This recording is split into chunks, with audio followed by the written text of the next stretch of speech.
क्योंकि जहां हम बैठे हैं और जिस सुविधा के साथ बैठे हैं, इस सभागृह का निर्माण, ये इंटरनेशनल सेंटर, मुझे कई जगह एनजीओ में शिरकत करने का मौका मिला और ये जो जगह जिस जगह पर हम बैठे हैं वो एक ऐसी अतुलनीय है जिसकी कल्पना बीजेपी वाले कभी भी नहीं कर सकते। जो संविधान तोड़ रहे हैं वो इस तरह की कल्पना नहीं कर सकते। इसके लिए पहला मेरा उन सबको धन्यवाद जिस टीम ने इसका निर्माण किया, जिस टीम ने ये सुविधा हमको उपलब्ध कराई।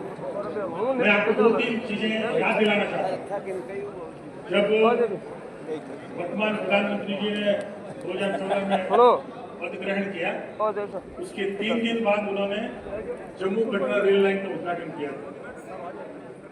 वो पूरी की पूरी शख्सियत जिसने काम पूरा किया 17 साल में, वो मनमोहन सिंह जी की सरकार थी। उसके 7 दिन बाद मंगल ग्रह पर हमारा एक यान गया और उसके महीने भर बाद ब्रिक्स में, ब्राजील में ब्रिक्स की स्थापना हुई और अंतर्राष्ट्रीय स्तर पर भारत का डंका वर्ल्ड बैंक के कॉम्पिटिशन में एक बैंक बनाने से हुआ।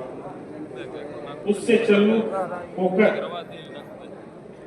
संविधान बदलने की जो प्रक्रिया है उस सरकार ने की, उसमें सबसे पहला काम चुनाव आयोग को गलत तरीके से बनाना, सीजेआई जो चुनाव आयोग के चयन समिति में होता है उसको हटाना, कालांतर में संविधान का उपयोग उन विरोधी दल के नेताओं के लिए करना जो भारतीय जनता पार्टी को सूट नहीं कर रहे थे। ईडी सिर्फ उसी के लिए काम करती थी जो बीजेपी के और मोदी जी के खिलाफ थी। जो भारतीय जनता पार्टी में चला जाए वो ईडी की दूरदृष्टि से बाहर निकल जाता था और वो गंगा नहा लेता था। और ऐसे गंगा नहाए हुए बहुत से लोग अभी वर्तमान कैबिनेट में भी हैं और दूसरे राज्यों की मंत्रिमंडल में भी। संविधान का डिस्टॉर्शन जितना भारतीय जनता पार्टी ने किया और जो अभी ये मुहिम चलाई गई है वो हम सब लोगों के मौलिक अधिकारों के भी विरुद्ध है, समानता के भी विरुद्ध है। Bharatiya Janata party constitutionally pro poor नहीं है, वो रिच फेवर्ड है और समानता का उनके पास में कहीं कोई एक भी ऐसा उदाहरण नहीं है जिसमें वो समान रूप से किसी को व्यवहार करें। मैं अपनी तरफ से यह मान कर सकता हूँ कि भारतीय जनता पार्टी का शासन जब तक भी रहेगा तो वो हमको जितना शोषित वर्ग को और जो सक्षम वर्ग है उसको भी शोषित बना सकती हो, वो सारी संविधान की धाराओं को तोड़ेंगे, लगाएंगे।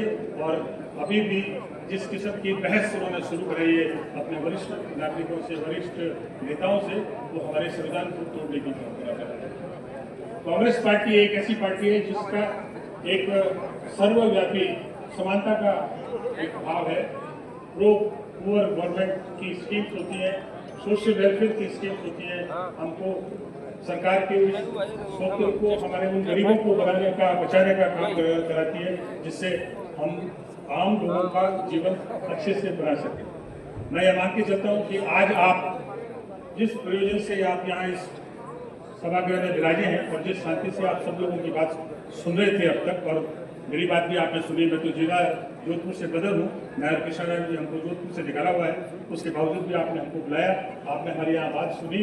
और मैं एक बात आपसे कह दूँ कि आपकी ये जो ताकत आज इस हॉल में मौजूद है वो किसी बिना प्रयोजन के है। आज कोई चुनाव नहीं है, आपको आज कोई टिकट नहीं मिलने वाला है, लेकिन आपने जो संबल कांग्रेस पार्टी को जोधपुर जिला देहात शहर और उत्तर दक्षिण को दिया है वो हमारे लिए बहुत बहुमूल्य है। और मैं उम्मीद करता हूं कि आने वाले समय में हम कांग्रेस पार्टी को इसी तरह से मजबूत करते रहेंगे और हमारे संविधान की रक्षा करने वाले रक्षकों के हाथ मजबूत करते रहेंगे। बहुत बहुत धन्यवाद। बहुत बहुत